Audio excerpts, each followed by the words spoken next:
설날 당일 아침, 고속도로가 텅 비어 있었습니다. 예전 같으면 새벽 4시부터 짐을 싸고 5시에 출발해도 꽉 막히던 그 도로가 이제는 평일 아침처럼 한산하게 뚫려 있는 거죠. 기름값이 올라서일까요? 아니면 경기가 나빠서일까요? 아닙니다. 고향에 갈 사람이 그만큼 줄어든 겁니다. 불과 10년 전만 해도 설날은 그야말로 대이동이었습니다. 서울 사는 50대 김 부장은 경북 안동, 고향집까지 평소엔 3시간이면 갈 거리를 12시간 넘게 달려서 내려갔죠. 그래도 아무도 불평하지 않았습니다. 오히려 그 막히는 도로가 설날의 일부였으니까요. 그런데 지금은 다릅니다. 김 부장의 자녀들은 이미 설 연휴에 해외여행을 갑니다. 김 부장 본인도 슬그머니 올해는 그냥 쉬자는 말을 꺼내기 시작했고요. 설날이 달라지고 있습니다. 아니, 어쩌면 설날이 서서히 무너지고 있는지도 모릅니다. 차례상 차리는 집이 눈에 띄게 줄었고 성묘 가는 사람도 절반 이하로 떨어졌습니다. 온 가족이 둘러앉아 떡국을 끓이고 전을 부치던 그 부엌. 풍경은 이제 드라마 속에서나 볼 수 있는 장면이 됐습니다. 도대체 무슨 일이 벌어지고 있는 걸까요? 그 전에 잠깐 좋아요와 구독 버튼을 눌러주세요. 그럼 오늘의 사연 시작합니다. 생각해보면 설날은 그냥 연휴가 아니었습니다. 흩어져 살던 가족들이 1년에 한두 번 모이는 자리였고 고향 냄새를 맡으며 어릴 적 기억을 되살리는 시간이었습니다. 새해 첫날 온 가족이 한복을 차려입고 세배를 드리던 그 장면이 우리 삶의 리듬이었고 한국 사람이라면 누구나 공유하던 감각이었죠. 그 감각이 지금 빠르게 사라지고 있습니다. 그 사라짐 뒤에는 우리 사회가 얼마나 빠르게 바뀌고 있는지를 보여주는 여러 가지 신호들이 숨어 있습니다. 이 신호들을 하나씩 들여다보다 보면 단순한 설날 이야기가 아니라 우리 모두의 이야기가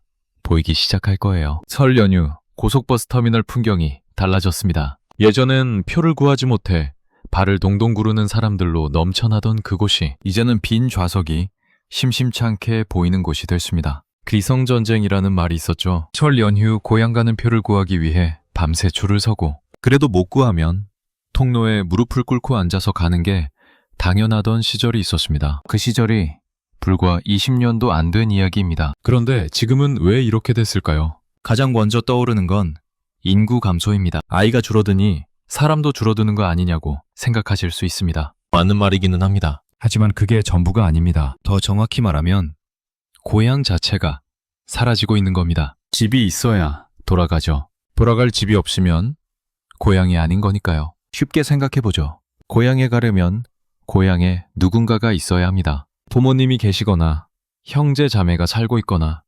친척들이 모이는 집이 있어야 하죠. 그런데 지금 농촌과 지방 소도시에서는 어떤 일이 벌어지고 있을까요? 젊은 사람들은 이미 다 도시로 떠났고 남아있는 어르신들은 하나둘 세상을 떠나고 있습니다. 마을 전체가 조금씩 텅 비어가고 있는 거죠. 50대 이과장의 이야기를 들어보면 이해가 쉽습니다. 이과장은 충남 홍성이 고향입니다. 어릴 적엔 설날만 되면 사촌들까지 합쳐 20명 넘게 모였습니다. 큰아버지 댁 넓은 마루에서 어른들은 화투를 치고 아이들은 마당에서 연을 날리던 그 설날이 이 과장에게는 1년 중 가장 신나는 날이었죠. 명절 음식 냄새가 온 동네에 퍼지고 이웃집 어르신들까지 마당에 나와 덕담을 나누던 그 풍경이 이 과장의 어린 시절 전부였습니다. 그런데 지금은 어떨까요? 부모님은 몇 해 전 돌아가셨고 형제들은 각자 서울과 대전에 살고 있습니다. 고향집은 이미 팔렸습니다. 이 과장이 설날에 홍성에 간다고 해도 갈 집이 없는 겁니다. 아니, 더 정확히 말하면 갈 이유가 없어진 거죠. 그 설날을 만들어주던 사람들이 더 이상 거기에 없으니까요. 이 과장에게 홍성은 이제 지도 위의 지명일 뿐 가슴속에 살아있는 고향이 아닌 게 되어버렸습니다. 이게 이 과장만의 이야기가 아닙니다. 지금 40대, 50대 중에 이런 상황에 놓인 분들이 엄청나게 많습니다. 부모님이 안 계시고 고향집도 없고 친척들도 뿔뿔이 흩어진 상황에서 굳이 고향을 찾아가는 게 점점 더 어색한 일이 되어버린 거죠. 추억은 있는데 돌아갈 곳이 없는 상태. 이게 지금 이 세대가 겪고 있는 명절의 현실입니다. 여기에 하나 더 있습니다. 예전에는 설날에 고향에 가는 게 선택이 아니었습니다. 안 가면 욕을 먹었고 눈치가 보였고 어른들한테 혼이 났습니다. 일종의 의무였던 거죠. 그 의무가 지켜졌던 이유는 그 의무를 강제할 수 있는 어른들이 살아계셨기 때문입니다. 할아버지가 살아계시면 손자는 설날에 안 내려갈 수 없습니다. 안 가면 두고두고 이야기가 나오니까요. 그런데 그 강제력을 가졌던 세대, 즉 조부모 세대와 부모 세대의 윗분들이 이제 자리를 비우기 시작하면서 그 구속력이 급격히 약해지고 있습니다. 강요하는 사람이 없어지면 관성으로만 유지되던 문화는 흔들리기 시작합니다. 마치 건물을 지탱하던 기둥이 하나씩 빠지는 것과 같습니다. 처음엔 티가 안 납니다. 그런데 어느 날 문득 보면 건물이 기울어져 있는 거죠. 설날 귀성 문화가 지금 딱 그 상태입니다. 설날 귀성이 줄어드는 건 게으름이나 무관심 때문이 아닙니다. 돌아갈 고향 자체가 조금씩 사라지고 있기 때문이고 그 고향을 붙잡아주던 사람들이 먼저 떠나고 있기 때문입니다. 이 변화는 어느 한 가정의 이야기가 아니라 지금 이 나라 전체에서 조용히 진행 중인 현실입니다. 설날 아침, 혼자 떡국을 끓여 먹는 사람이 얼마나 될까요? 생각보다 훨씬 많습니다. 지금 우리나라에서 혼자 사는 사람의 수는 전체 가구의 3분의 1을 넘어섰습니다. 세 집 중 한 집은 혼자 사는 집이라는 얘기입니다. 그리고 그 숫자는 지금 이 순간에도 계속 늘어나고 있습니다. 20년 전만 해도 상상하기 어려웠던 숫자입니다. 그런데 1인 가구는 젊은 세대만의 얘기가 아닙니다. 50대 박 사장의 경우를 봅시다. 부산에서 작은 식당을 운영하는 박 사장은 10년 전 이혼을 했습니다. 아이들은 전처와 살고 있고 박 사장은 혼자 살고 있죠. 설날이 되면 아이들을 보고 싶지만 서로 어색해진 지 오래입니다. 연락을 해볼까 하다가도 괜히 불편해질까봐 그냥 두게 됩니다. 결국 박 사장은 설날 당일 식당 문을 닫고 혼자 집에서 TV를 봅니다. 설날 아침에 혼자 TV를 보는 박 사장이 특이한 사람일까요? 아닙니다. 지금 이 나라에서 이런 설날을 보내는 사람이 수백만 명입니다. 혼자 사는 이유는 다양합니다. 이혼, 사별, 미혼, 자녀 독립 후 빈둥지, 어떤 이유든 결과는 같습니다. 설날이 더 이상 가족이 모이는 날이 아니라 혼자 버텨야 하는 긴 연휴가 되어버린 겁니다. 주변은 다 가족 이야기로 떠들썩한데 나만 조용히 혼자인 그 느낌. 명절이 오히려 외로움을 더 선명하게 만드는 시간이 되는 거죠. 더 무서운 건 따로 있습니다. 1인 가구가 늘어날수록 명절 문화를 유지할 수 있는 토대 자체가 흔들립니다. 명절은 모이는 문화입니다. 모일 사람이 있어야 명절이 성립하죠. 그런데 모일 사람이 점점 없어지거나 모이더라도 어색하고 불편한 관계가 되어버리면 명절의 존재 이유 자체가 희미해집니다. 생각해보면 이건 마치 운동장 같은 겁니다. 아이들이 뛰어놀 때 운동장은 살아있습니다. 그런데 아이들이 다 사라지면 운동장이 있어도 아무 의미가 없는 거죠. 설날도 마찬가지입니다. 함께할 사람이 있어야 설날이 설날다운 겁니다. 그 사람들이 줄어들고 있다는 게 문제입니다. 설날 연휴 기간에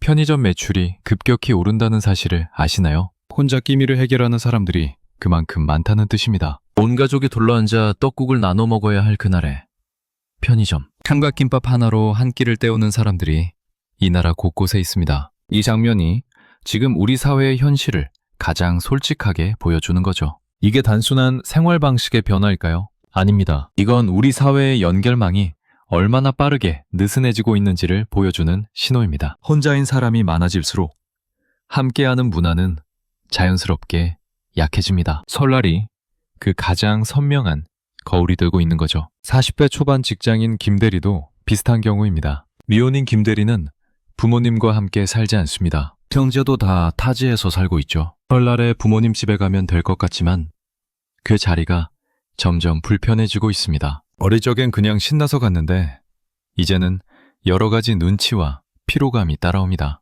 이런저런 질문들, 어색한 침묵, 빨리 올라가고 싶다는 마음. 결국 올해는 부모님께 영상통화 드리고 혼자 쉬기로 했습니다. 1인 가구의 폭발은 단순한 통계가 아닙니다. 설날이 무너지는 가장 근본적인 원인 중 하나이고 그 영향은 지금 이 순간에도 조용히 퍼져나가고 있습니다. 젊은 세대가 설날을 싫어한다는 말 많이 들어보셨죠? 그런데 왜 싫어하는지 정확히 알고 계신가요? 단순히 귀찮아서일까요? 아니면 요즘 애들이 버릇이 없어서일까요? 그렇게 단순하지 않습니다. 그 안을 들여다보면 훨씬 복잡하고 슬픈 이야기가 있습니다. 40대 초반 직장인 김배리의 설날을 따라가 봅시다. 설 연휴 이틀 전부터 시작됩니다. 어머니한테서 전화가 옵니다. 언제 내려오냐? 몇 시에 도착하냐? 뭐 사올 거냐. 김 대리는 이미 이 전화가 부담스럽습니다. 회사에서도 스트레스를 받고 집에서도 눈치를 봐야 하는 느낌이 드는 거죠. 그리고 고향에 도착하면 더합니다. 친척 어른들이 줄줄이 묻습니다. 아직도 그 회사 다니냐? 연봉은 얼마냐? 결혼은 언제 할 거냐? 애는 언제 낳을 거냐? 이게 악의 없는 관심이라는 걸 김대리도 압니다. 하지만 그 질문들이 매년 반복될 때마다 고향집이 점점 심리적으로 무거운 공간이 됩니다. 쉬러 가는 게 아니라 시험 보러 가는 느낌이 드는 거죠. 결국 김대리는 올해 설날에 친구들이랑 일본 여행을 가십니다. 부모님께 미안하지만 그게 훨씬 편하고 즐거웠던 거죠. 이게 김대리만의 이야기가 아닙니다. 지금 40대 이하 세대에게 명절이란 쉬어야 하는 연휴에 오히려 더 힘들어지는 시간이 되는 경우가 많습니다. 자신의 삶을 평가받고 비교당하고 훈수를 듣는 시간. 이 느낌이 쌓이면 설날 자체가 스트레스처럼 됩니다. 그리고 그 스트레스를 피하는 가장 쉬운 방법은 그냥 가지 않는 겁니다. 여기에 또 하나의 변화가 겹쳐 있습니다. 지금 40대 이하 세대는 부모 세대와 가치관이 근본적으로 다릅니다. 부모 세대에게 명절은 가족을 위한 희생이 당연한 날이었습니다. 며느리는 며칠 전부터 음식을 준비하고 아들은 장거리 운전을 하고 그게 도리라고 배웠죠. 불편하고 힘들어도 참는 게 어른이라고 여겼습니다. 하지만 지금 세대는 다릅니다. 명절도 내 시간이고 내가 쉬고 싶은 방식으로 쉴 권리가 있다고 생각합니다. 어느 쪽이 맞다 틀리다의 문제가 아닙니다. 가치관의 충돌이 명절 자리를 불편하게 만들고 있는 거죠. 예전엔 이 불편함을 꾹 참고 갔습니다. 지금은 그 참을 이유를 찾지 못하는 세대가 늘어난 겁니다. 거기에 하나 더. 지금 젊은 세대는 설 연휴가 여행 최성수기라는 걸 이미 알고 있습니다. 비행기 값도 뛰고 호텔도 비싸지만 그래도 갑니다. 왜냐하면 그게 훨씬 행복하거든요. 설날의 고향 매력가 눈치 보는 것보다 친한 친구들이랑 해외여행 가는 게 훨씬 즐겁다는 걸 한번 경험하고 나면 다음 설날에 고향행 버스표를 살 이유가 더 줄어듭니다. 이 세대를 탓할 수 있을까요? 탓하기 어렵습니다. 이들은 나쁜 세대가 아니라 다른 세대입니다. 그 다름이 설날 문화를 바꾸고 있는 거죠. 50대 박 과장도 비슷한 경험을 합니다. 본인은 부모님 세대의 방식대로 설날을 챙기려 하는데 자녀들은 매년 다른 계획을 가지고 옵니다. 처음엔 섭섭했지만 이제는 억지로 붙잡을 수 없다는 걸 압니다. 그게 더 슬프죠. 결국 설날을 떠나는 젊은 세대는 명절을 버린 게 아닙니다. 자신을 옥죄는 형식을 버린 겁니다. 그 형식 안에 담겨있던 따뜻한 감성까지 함께 사라지고 있다는 게 진짜 아쉬운 부분입니다. 설날하면 떠오르는 것들이 있습니다. 한복, 세배, 떡국, 윷놀이, 할머니 손맛. 그런데 지금 설날 풍경을 보면 이것들이 하나씩 사라지고 있습니다. 대신 그 자리를 채우는 건 백화점 할인 행사, 설 선물 세트 광고, 해외 직구 이벤트입니다. 언제부터인가 설날이 가족과 함께하는 날이 아니라 선물을 사고 받는 날로 바뀌기 시작했습니다. 유통업계 입장에서 명절은 1년 중 매출이 가장 높은 시기 중 하나입니다. 그래서 설 한 달 전부터 광고를 쏟아냅니다. 어떤 선물을 얼마짜리로 보내야 격이 맞는지, 어떤 제품이 요즘 트렌드인지를 끊임없이 자극합니다. 그 광고를 보고 나면 설날 준비가 선물 준비랑 같은 말처럼 느껴집니다. 50대 박 과장의 이야기를 들어보면 씁쓸해집니다. 박 과장은 매년 설이면 양가 부모님께 드릴 선물 고르는 게 제일 큰 숙제가 됩니다. 홍삼이 좋을지, 건강식품이 좋을지, 아니면 현금이 나을지 선물 고르는데 일주일을 씁니다. 가격이 너무 낮으면 성의 없어 보일 것 같고 너무 높으면 부담스러울 것 같고 그 계산을 며칠째 하고 있는 거죠. 그런데 정작 부모님과 무슨 이야기를 나눌지는 생각하지 않습니다. 선물은 준비하지만 대화는 준비하지 않는 겁니다. 올해 부모님이 어떻게 지내셨는지, 어디가 불편하신 건 없는지, 요즘 뭘 드시고 싶으신지 이런 질문은 한 번도 생각해보지 않은 거죠. 명절이 상업화되면서 생긴 가장 큰 부작용이 바로 이겁니다. 설날의 본질이었던 감성, 즉 함께하는 시간, 눈을 마주치는 대화, 손을 잡는 온기 같은 것들이 서서히 증발하고 있습니다. 그 자리를 포장지와 택배 상자가 채우고 있는 거죠. 한복을 입는 집도 급격히 줄었습니다. 번거롭고 불편하다는 이유입니다. 윷놀이를 하는 집도 거의 없습니다. 각자 스마트폰을 보는 게 더 편하니까요. 세배도 형식적으로 대충 꺼내는 경우가 많아졌습니다. 세뱃돈을 건네는 것으로 의례를 마치는 거죠. 명절 음식을 직접 만드는 집도 급격히 줄었습니다. 차라리 사 먹는 게 훨씬 편하고 맛있다는 거죠. 비유하자면 이렇습니다. 생일 케이크에 초를 켜는 이유는 함께 노래를 부르고 소원을 빌고 웃기 위해서입니다. 그런데 케이크를 사는 데만 집중하고 정작 함께 노래 부르는 시간을 빼먹으면 생일의 의미가 사라지는 거죠. 설날이 지금 딱 그 상태입니다. 형식은 남아있지만 내용이 비어가고 있습니다. 설날 선물 시장은 해마다 커지고 있습니다. 그런데 설날에 모이는 사람은 해마다 줄고 있습니다. 이 두 가지 숫자가 반대 방향으로 움직이고 있다는 게 지금 설날이 처한 현실을 가장 잘 보여줍니다. 감성이 사라진 명절은 껍데기만 남습니다. 그 껍데기가 얼마나 더 버틸 수 있을지 지금 우리가 목격하고 있는 겁니다. 고향이 사라지고 있습니다. 단순히 고향집이 팔리거나 부모님이 안 계신다는 이야기가 아닙니다. 물리적으로 지도 위에서 고향 자체가 지워지고 있습니다. 지방 소도시와 농촌 마을들이 빠르게 사라지고 있습니다. 아이 울음소리가 끊긴 지 오래된 마을들,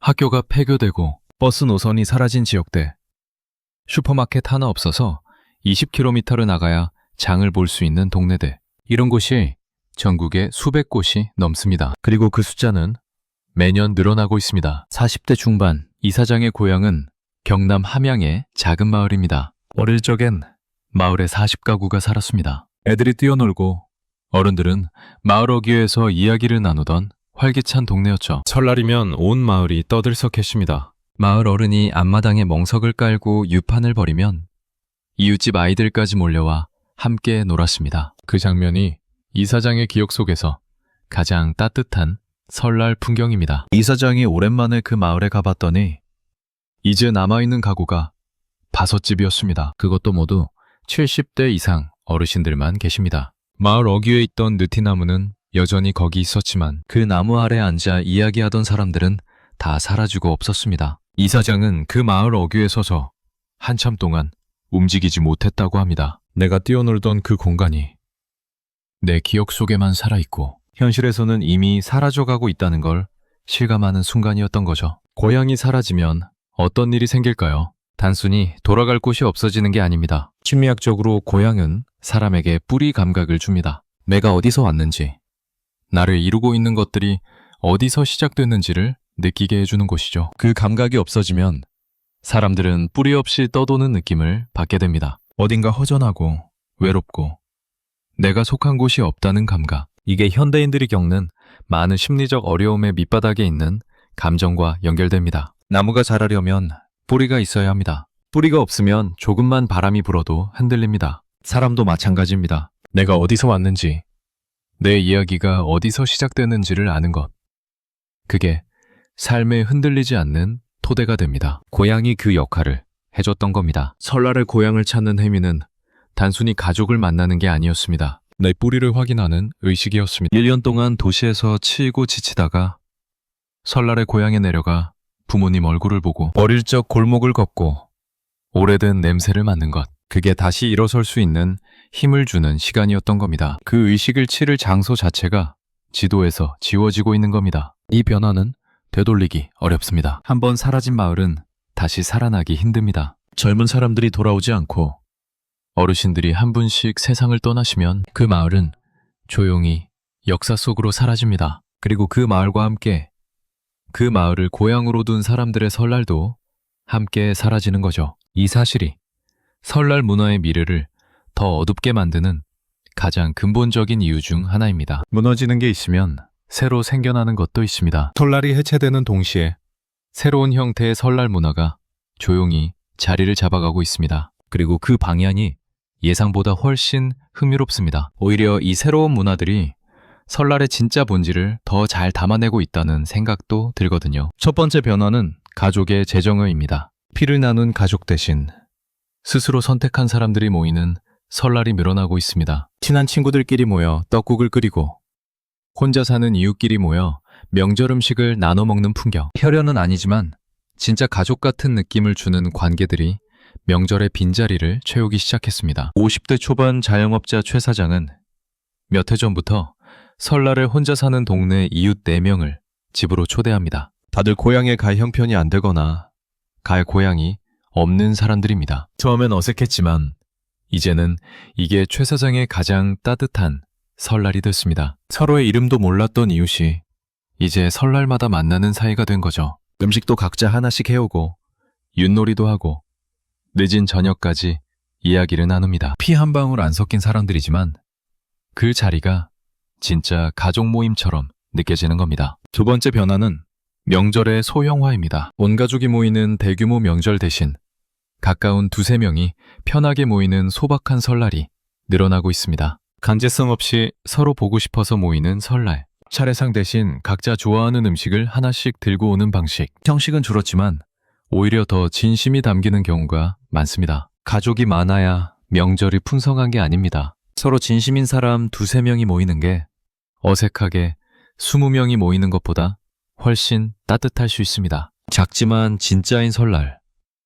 이게 지금 새로 태어나고 있는 명절 문화입니다. 세 번째 변화는 비대면 설날의 정착입니다. 영상통화로 세배를 드리고 온라인으로 가족들과 윷놀이를 하는 설날. 처음엔 임시반편처럼 시작됐지만 이제는 이 방식이 더 편하다는 사람들이 늘어나고 있습니다. 지방에 계신 부모님도 자식들이 장거리 운전해서 오는 것보다 영상으로 얼굴 보는 게 더 마음 편하다고 하시는 경우도 많습니다. 오히려 더 자주, 더 편하게 볼 수 있으니까요. 거리가 감정의 장벽이 되지 않는 시대가 된 겁니다. 네 번째 변화는 설날 봉사 문화입니다. 혼자이거나 외로운 설날을 보내는 사람들을 위해 자발적으로 시간을 내는 사람들이 늘고 있습니다. 요양원을 찾아가 어르신들과 떡국을 나누고 혼자 사는 이웃의 문을 두드리는 설날. 이건 단순한 봉사가 아닙니다. 설날의 본질인 연결과 온기를 새로운 방식으로 살려내는 시도입니다. 나눌 가족이 없다면 나눌 이웃을 찾는 거죠. 설날의 형식은 무너지고 있지만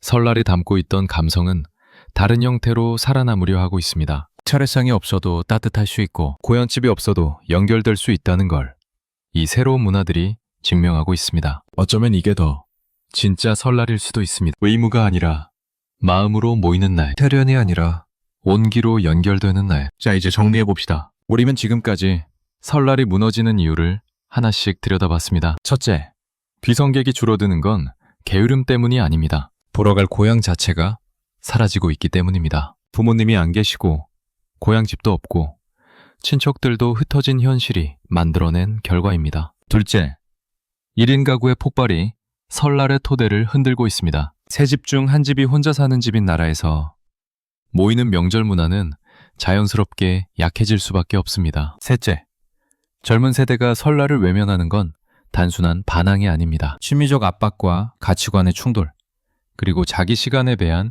새로운 기준이 만들어낸 변화입니다. 넷째, 설날이 상업화되면서 감성이 소멸하고 있습니다. 선물은 준비하지만 대화는 준비하지 않는 명절이 되어가고 있는 거죠. 다섯째, 고향이 물리적으로 사라지고 있습니다. 지방 마을들이 지도에서 지워지면서 우리의 뿌리 감각도 함께 희미해지고 있습니다. 여섯째, 그럼에도 불구하고 새로운 설날 문화가 싹트고 있습니다. 혈연이 아닌 선택한 가족, 소형화된 명절, 비대면 세배, 설날 봉사 문화. 형식은 달라졌지만 온기는 살아있습니다. 그렇다면 우리는 어떻게 해야 할까요? 오늘부터 이렇게 해보세요. 첫 번째, 연락을 먼저 하십시오. 설날이라는 형식에 얽매이지 말고 보고 싶은 사람에게 먼저 연락하는 겁니다. 영상통화도 좋고 짧은 문자도 좋습니다. 명절이 아니어도 연결은 가능합니다. 오히려 뜬금없이 걸려온 전화 한 통이 더 감동적일 수도 있습니다. 그냥 생각나서 전화했어요 라는 그 한마디가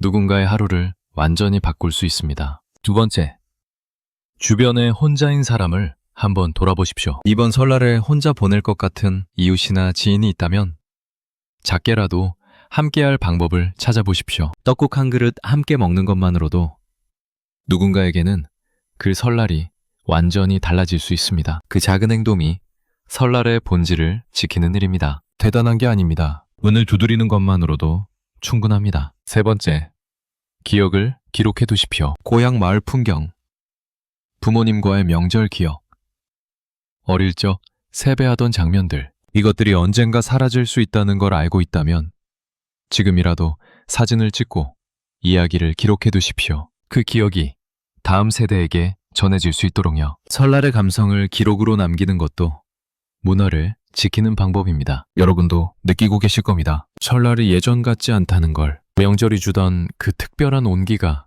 조금씩 식어가고 있다는 걸, 그 변화가 아쉽고 씁쓸하게 느껴지신다면 그 마음이 바로 아직 설날의 본질이 여러분 안에 살아있다는 증거입니다. 그 온기가 완전히 사라진 건 아닙니다. 단지 형식이 달라지고 방식이 바뀌고 있을 뿐입니다. 차례상이 없어도 따뜻할 수 있고 고향집이 없어도 연결될 수 있습니다. 설날의 본질은 음식도 아니고 의식도 아닙니다. 내가 혼자가 아니라는 걸 느끼는 순간, 그게 설날의 진짜 의미였습니다. 그 의미를 지키는 건 결국 우리 한 사람 한 사람의 선택에 달려 있습니다. 이번 설날 한 통의 전화라도 먼저 거십시오. 그 작은 행동이 누군가의 긴 연휴를 따뜻하게 바꿀 수 있습니다. 그리고 그게 바로 설날이 아직 살아있다는 증거가 됩니다.